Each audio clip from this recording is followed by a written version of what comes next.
let's just swap Trump for Biden. Roll it on Fox. Fox News alert, guilty, guilty, guilty. For the first time in his life, a white privileged, sexist, spoiled brat faced the music. The evidence in this case was overwhelming. It was incontrovertible. Here's someone that's not getting off because of money or name or influence or they didn't need it. You did it, you're guilty, you're going to jail. So welcome to the real world. It just shows you that the defense was all smoke and mirrors in this thing. Everything from, the family sitting in the front row and that intimidation factor. Were they just used to getting away with stuff? I mean, this guy got away with a lot for a long time, and it only stopped because there was just too much to ignore. This is the first time he's actually had to pay the consequences, and this could not come at a worse time. You make your choices and you deal with your consequences. He was grandstanding prior to this, and he's got another case staring at him. And then going into this next case, he's going there now as a convicted felon right before an election, and he should have pleaded guilty before this trial ever began. It's almost like this is karma. You got an individual who is so dead to right in terms of his doing things illegally. We feel sorry that we have to do what we have to do, but the facts in this case are overwhelming. All of that stuff, the jury just didn't buy it. They did it in record time, and they did it based upon the evidence and the law. Nancy Mace is truly a very weird person on so many levels. First of all, she's done this interview on CNN, and there are allegations that she's under investigation. What is fascinating, bearing in mind the party she's in, and today they had a hearing into Merrick Garland. They spent half the time trying to find stuff on the Biden family. Whenever there's any allegation of any criminal or wrongdoing from somebody within the Republican Party, it can't possibly be true. They push it all to one side as if it's, not happening. It's like smokescreen over it. Even if there's some concrete evidence, take the 34 felonies. Just the 34. So many other examples. There's the Jean Carroll. And I just find it's kind of weird, isn't it? So this is how the law works with regards, whether you're innocent or guilty. I'll sum it up for you. If you are a Republican, you are innocent, regardless what the crime is. And it's always going to be a part of the deep state. There's always going to be a hidden agenda. They're coming for you, they're coming for me, or they're coming for me, whatever that expression is. But if you're a Democrat, then you're guilty. This is what it would look like. You'd have to have Republican DAs indict Hunter Biden or indict Joe Biden, just in the way that blue state DAs have been indicting President Trump. And it wouldn't be for federal crimes. It would be for things like corruption, for fraud, for bribery, because that's the only way I think you can get Democrats to stop abusing the legal system, to stop breaking the norms that they have. I was listening. There's some media report today about Jared Kushner's made all this money since he left the White House. I'm like, he was rich before he was in the White House. Probably lost money going to the White House.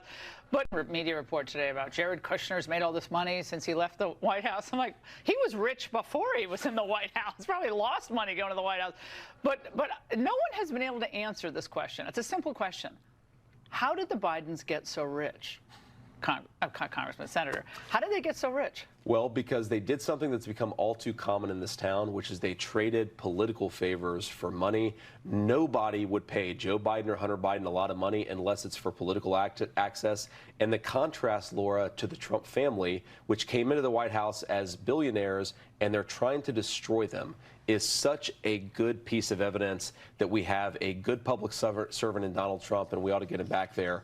Do you believe that Donald Trump, Judge Jeanine, should announce that he will commute Hunter Biden's sentence if he is reelected? I think that Donald Trump is the type of person who would do that. I think the fact that he made a decision not to go after Hillary Clinton when everybody was yelling, lock her up, and he took a lot of heat for that.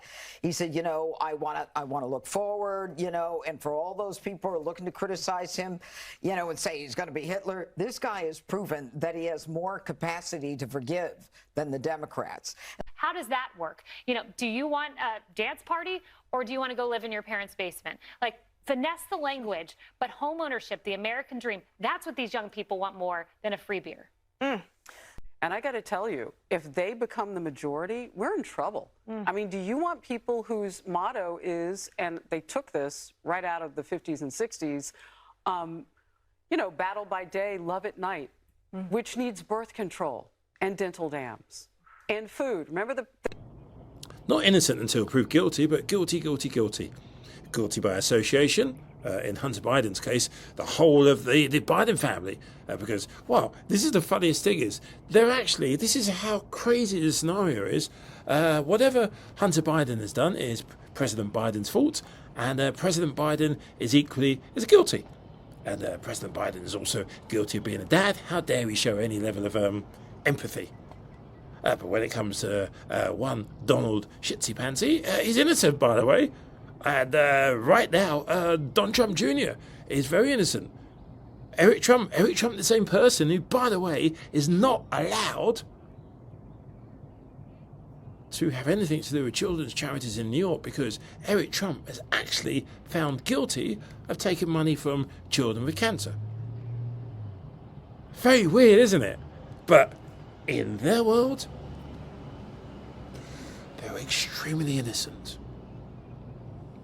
And then Nancy Mace, just to stick with her, I'll play you with the clips coming up, rocks up to Neil CAVUTO on Fox and suddenly is almost like a totally different person. Because CAVUTO says, well, at one stage, you were what you would say in the sane department when it came to Trump.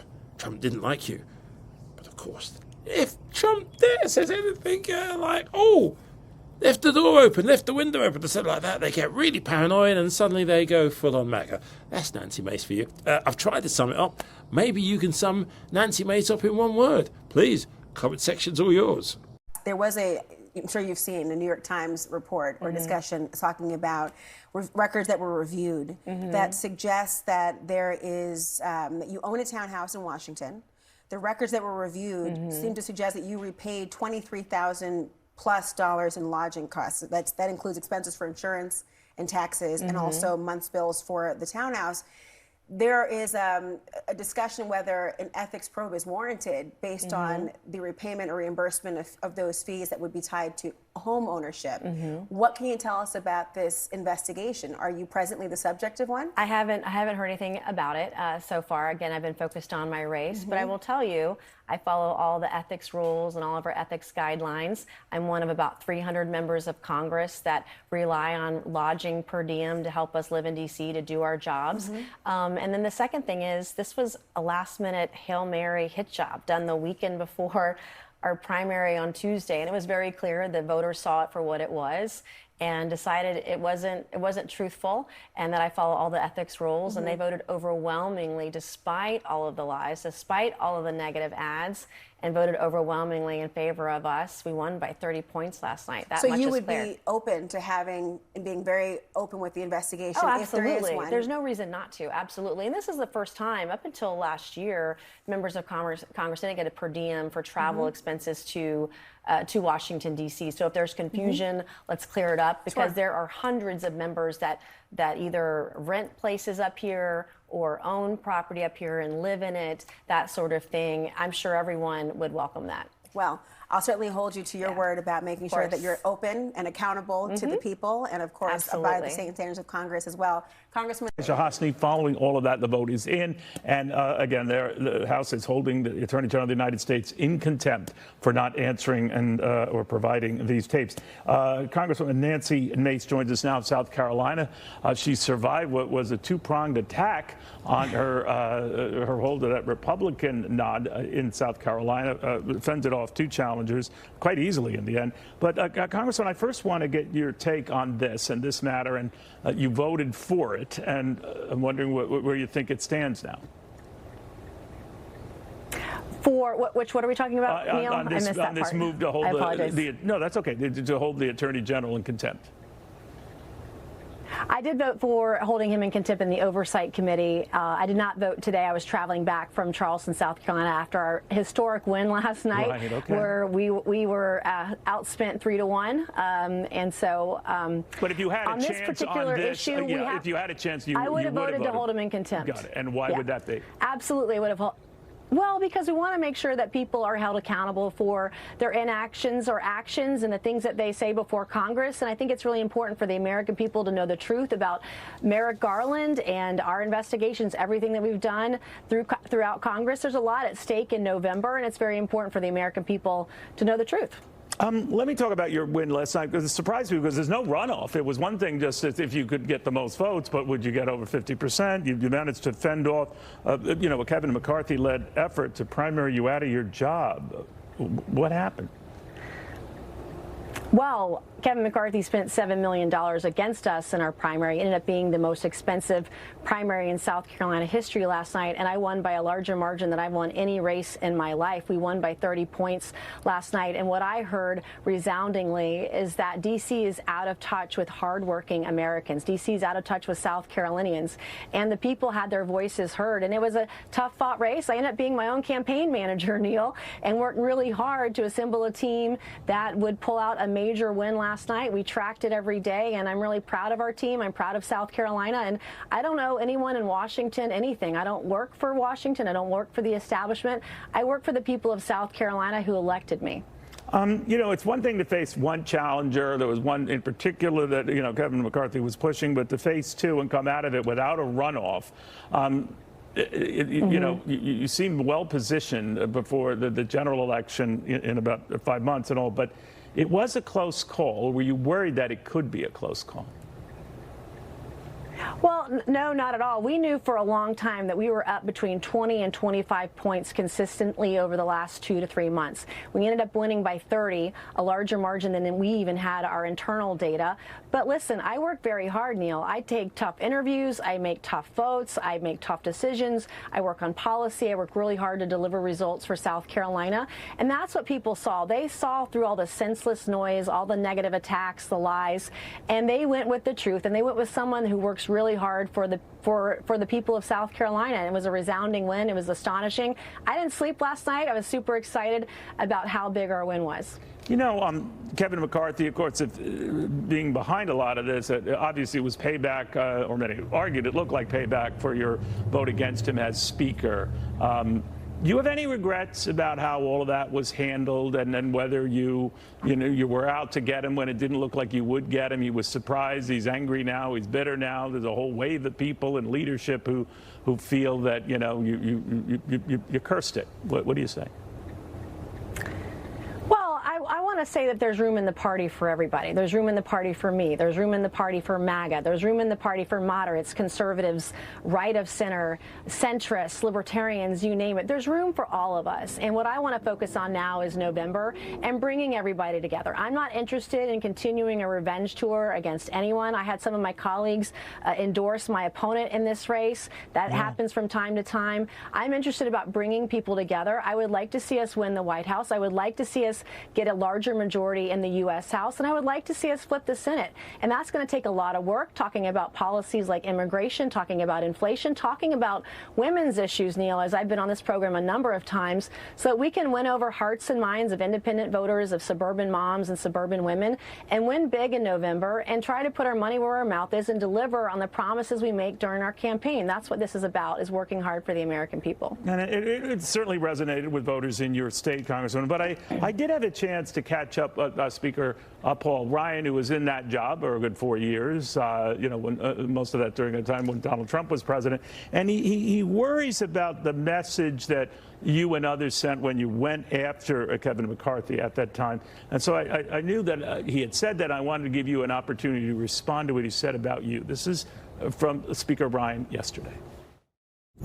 When you have a 1-seat margin and anybody can blow the place up for self-aggrandizement, for fame or later fortune, as these nihilists have done, and Nancy Mace is one of these people, you got to change the place.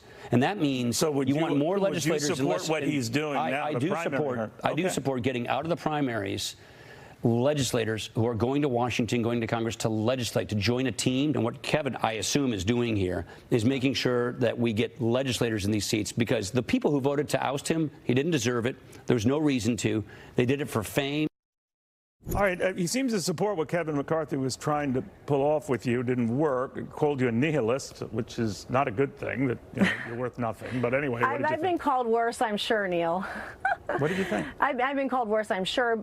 But at the end of the day, the people have their voices heard. And look, Congress has one of the lowest approval ratings it's ever had in its history. The people haven't been given a reason to trust Congress. And when I went to the Citadel, I was the first woman to graduate from the Citadel, the military college of South Carolina. We ate honesty and integrity for breakfast. We lived under the oath that you do not lie, cheat, or steal, or tolerate those who do. I want a leader that I can trust, and the American people deserve that. And that's what we have in Speaker Johnson. He's a man of integrity. He's honest. He's basically a Boy Scout, and he's someone that when he gives you his word, he means it. And that means a lot to me up here in Washington, D.C. It's been a very lonely experience, but I'm not afraid to speak out on principle. I'm not afraid to take on powerful people and powerful forces. And look, we won by a huge margin of 30 points last night, despite the $7 million that the establishment of D.C. spent against us. Real quickly, your relationship with Donald Trump now is pretty good, right? It is. I actually spoke to him last night. He gave us a call. He was very excited, and he was a big part of our election. Without his support, I mean, he's one of the strongest endorsers out there today, and we were one of the biggest races that he won last night with his endorsement, and we were very appreciative of his support, and we'll continue to support him. All right. Well, congratulations again, Congressman. Nancy Mace surviving that threat and doing so easily. Here's the five that you and others sent when you went after Kevin McCarthy at that time. And so I knew that he had said that. I wanted to give you an opportunity to respond to what he said about you. This is from Speaker Bryan yesterday. When you have a one-seat margin and anybody can blow the place up for self-aggrandizement, for fame or later fortune, as these nihilists have done, and Nancy Mace is one of these people, you got to change the place. And that means you want more legislators. Would you support what he's doing now? I do support getting out of the primaries legislators who are going to Washington, going to Congress to legislate, to join a team. And what Kevin, I assume, is doing here is making sure that we get legislators in these seats, because the people who voted to oust him, he didn't deserve it. There was no reason to. They did it for fame. All right. He seems to support what Kevin McCarthy was trying to pull off with you. It didn't work. It called you a nihilist, which is not a good thing, that you're worth nothing. But anyway, what did you think? I've been called worse, I'm sure, Neil. What did you think? I've been called worse, I'm sure. But at the end of the day, the people have their voices heard. And look, Congress has one of the lowest approval ratings it's ever had in its history. The people haven't been given a reason to trust Congress. And when I went to the Citadel, I was the first woman to graduate from the Citadel, the Military College of South Carolina. We ate honesty and integrity for breakfast. We lived under the oath that you do not lie, cheat, or steal, or tolerate those who do. I want a leader that I can trust, and the American people deserve that. And that's what we have in Speaker Johnson. He's a man of integrity. He's honest. He's basically a Boy Scout, and he's someone that when he gives you his word, he means it. And that means a lot to me up here in Washington, D.C. It's been a very lonely experience, but I'm not afraid to speak out on principle. I'm not afraid to take on powerful people and powerful forces. And look, we won by a huge margin of 30 points last night, despite the $7 million that the establishment of D.C. spent against us. Real quickly, your relationship with Donald Trump now is pretty good, right? It is. I actually spoke to him last night. He gave us a call. He was very excited, and he was a big part of our election. Without his support, I mean, he's one of the strongest endorsers out there today, and we were one of the biggest races that he won last night with his endorsement, and we were very appreciative of his support, and we'll continue to support him. Have we done that expression, switch McConnell? Do you know? Are you aware of what it means, switch McConnell? Or are you thinking, Tony, you're away with the bushes? I'm not. They're real bushes, by the way. I don't know if I said that, but they are. Switch McConnell is, well, it's another word for hypocrite, contradiction, two-faced, all in that particular vernacular. That particular category of, you wouldn't really trust them to, choose which order to put the garbage and, with the garbage you get recycled stuff, food stuff, all of that stuff. You wouldn't trust them to go near your bins, put it that way. And with regard to serious stuff, well, says one thing one day, like after January the 6th, and another thing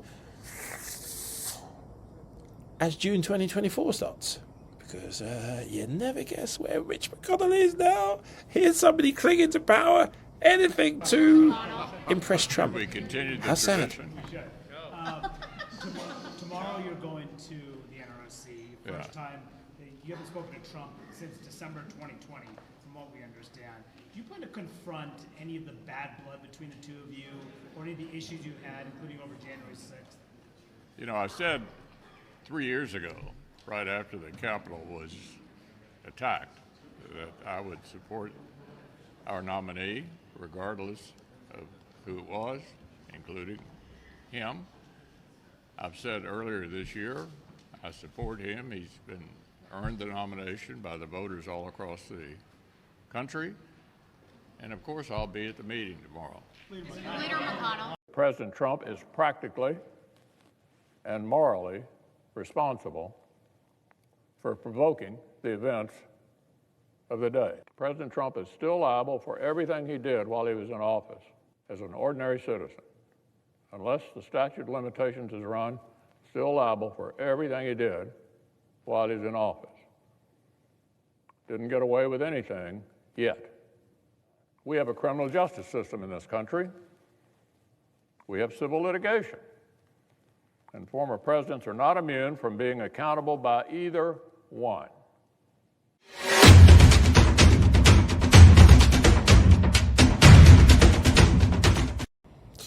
From a coward switch McConnell to two very bizarre scenarios and situations.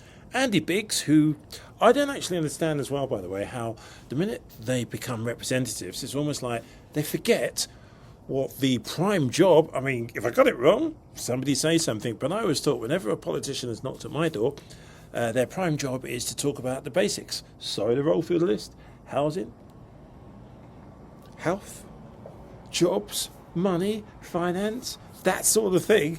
But no, Andy Biggs, he's got this whole thing where they're obsessed. And right now the obsession is with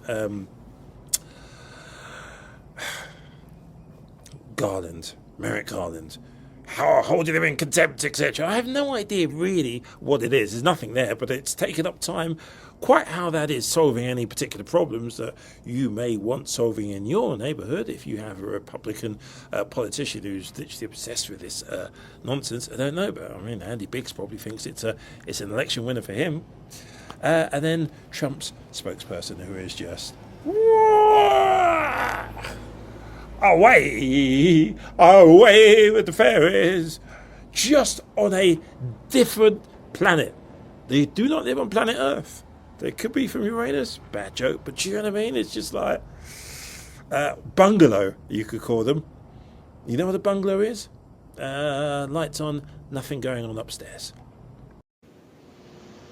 Well, let's go one step further, right? Let's not just hold Merrick Garland in contempt of Congress. Let's get him out of office. Let's get the entire Biden administration out of office. And we do that, of course, by electing President Trump on November 5th. President Trump has said we have to drain the swamp. Merrick Garland is the epitome of the swamp. If you look up a picture of swamp creature in the dictionary, I guarantee you his photo is there. He is exactly the type of person who looks benign, but is anything but. The entire Biden administration, of course, which Merrick Garland is a part of as the Attorney General of the Department of Justice, or as I like to call it under President Biden, the Department of Injustice. These guys haven't just weaponized the full might of the U.S. government against President Trump. They've weaponized the government against the American people ourselves. I mean, under Joe Biden, we have to remember the FBI was directed to use, under the guise of counterterrorism measures, investigate parents of school-age children who criticized school boards for valid questions over woke curriculums and coronavirus mandates. Merrick Garland, of course, was at the center of leading those directives, and this came amidst U.S. attorney generals across the country saying there was no legal basis whatsoever, no law enforcement basis for using counterterrorism resources to investigate parents. And of course, the epitome of the swamp, you have Merrick Garland willing to go after parents of school-aged children using counterterrorism measures. Where's the counterterrorism measures being used on our border? Where's the counterterrorism measures being used against the 10 million illegal immigrants who've come across our border under Joe Biden, the 30 tons of fentanyl, the 360 names off the terror watch list? Because that's enough illegal immigrants who are breaking the law on their first act of entry into this country, and they could swing an election should they be allowed to vote. That's enough fentanyl to kill every American 10 times over. And that's enough potential terrorists to cause another 9/11. Sounds like a much better use of counterterrorism resources to me, rather than weaponizing the government against the American people. 100%. So let me ask you, though, why do you think Garland is so adamant about not releasing these audio recordings, again, with Joe Biden and Robert Hur? And what do you think, more importantly, the chances are that any of us will ever hear them? Because even left-leaning outlets, CNN, are suing to get access. Well, I would never pretend to know what goes on inside the head of a swamp creature like Merrick Garland, and quite frankly, I wouldn't want to. But again, it's just part of this larger picture of an administration that weaponizes the government that is supposed to be of, for, and by the people against its own people. And sunlight is the best disinfectant. I think that's something unique about President Trump. I say this often, but President Trump is like a pair of glasses for the American people. It's always through him that they can see the truth. And so, this is par for the course for the Biden administration. I mean, Joe Biden has been dishonest with the American people for a long time. I don't see why the people he hires to run the government so ineffectively would be any different. So the proof will be in the pudding. Does he actually send this over to Weiss and say it's up to you? And will Weiss have the spine, let's put it that way, to actually engage in a prosecution? Which is why I'm viewing this very skeptically, and so this is why I've been encouraging. My position is that the Speaker has the authority without Congress, without even taking a vote, to appoint a special House counsel to actually engage in a kind of a civil prosecution, if you will, of this contempt citation.